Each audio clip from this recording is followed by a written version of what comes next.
this next question, Jim, from John Edwards. Probably not that one. Probably not the biggest douche in the universe, John Edwards. Hello, Jim. I've always been a big fan of your work, and I enjoy hearing you talk about the history of wrestling. I am a giant douche. No, I'm just kidding.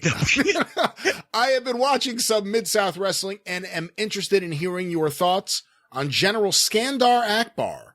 When people talk about the best managers in wrestling, he doesn't seem to be mentioned, and he always seemed to get a lot of heat and was a good talker.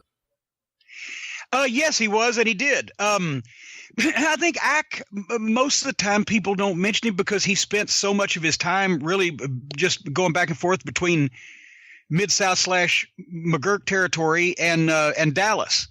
Obviously, he was a great wrestler in his day, especially in that part of the country.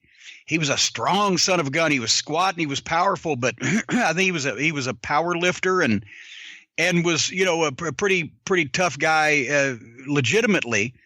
But as he got older and, injuries and et cetera, when they made him a manager, he was, he was tailor-made for that part of the country, with the Arab gimmick, because that's been evergreen since the 70s. There's always an Arab that we're mad at somewhere. But he could cut a promo, and he was smart. His psychology was good, and he was smart, and he was respected behind the scenes. So if they had a young guy that they wanted to teach and wanted him to get over, not only that, but wanted him to learn how to work or timing or whatever, Kamala, they'd put him with Akbar.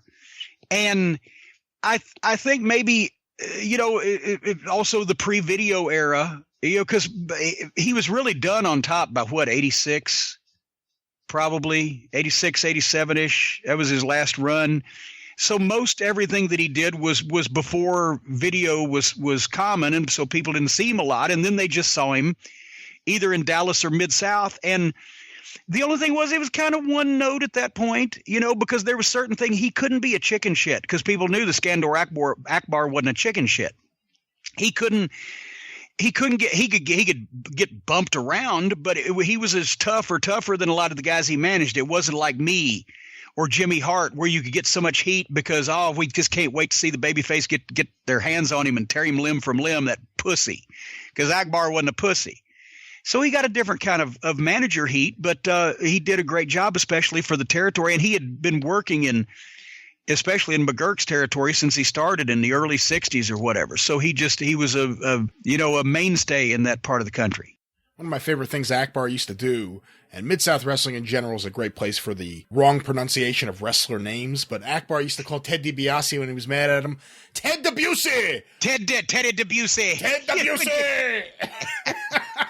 And of course, Bill Watts called Jim Duggan Jim Dugan. Nothing was going to stop him from calling him Dugan. So Mid-South wrestling, the best.